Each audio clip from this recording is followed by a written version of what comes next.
Well, Gencon 2023 is over, with a week's reflection and the dust of the event fully settled. We've had a chance to take stock. Gencon is different for everyone who attends. For some, it's a chance to play games non-stop and to meet friends. And for others, it's a shopping spree. It can be an intel gathering mission where people find the newest and greatest games. And of course, for many, it's a chance to get dressed up and to express themselves. For the Legendary Tactics creators, it's a time to reconnect and to find the perfect game for each other.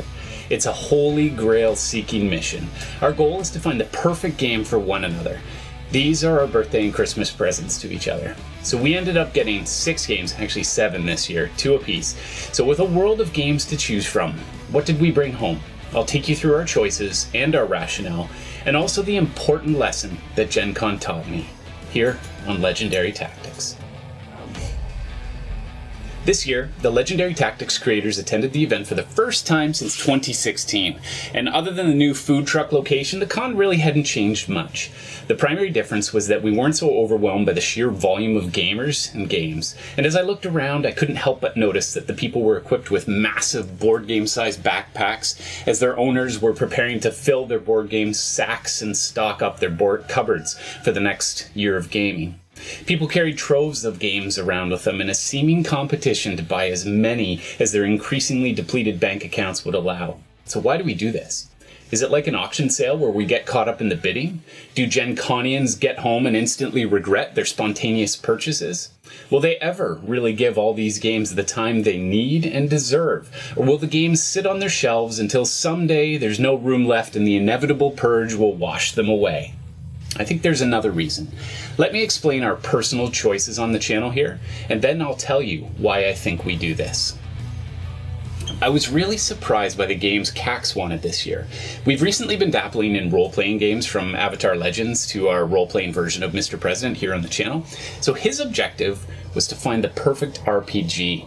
And this proved to be a challenge because RPGs were fruitful at the con. He knew that D&D is a system he doesn't really enjoy because he finds the pace too slow and the dice checks are too frequent. He loves a rich narrative without too many mechanics. He didn't want something too niche either, so that meant that Blade Runner was out.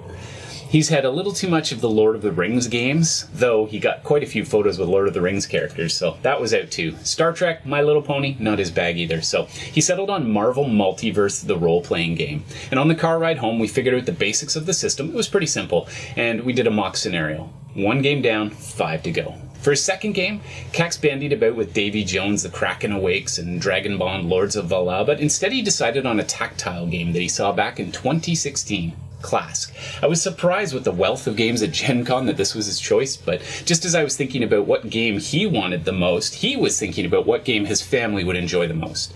And for good measure, he decided to buy himself the game Darwin as well. So, now I turn my attention to Nato. He was a little more discerning and less ready to commit to a game. We all know someone like that. And in the back of his mind, he really wanted a game that he could play solo. He's also very much into war games. So we spent quite a bit of time with Conflict of Heroes, Awakening the Bear 3rd edition. We got to meet the designer too, really cool. And also he returned to Undaunted Battle of Britain booth a few times, and he hovered over the beer and bread table, and for some strange reason he was smitten with all the dice booths. He not only got a cupful of dice, but he also went back for seconds.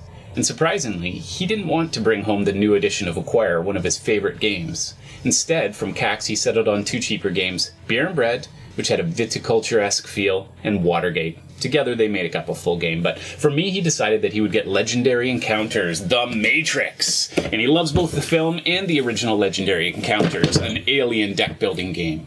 But what interested me most about Nato's process was that he was more invested in finding dice for his kids than he was in finding the perfect game for himself. So I think I'm onto something here, but let's find out. This brings the focus to me.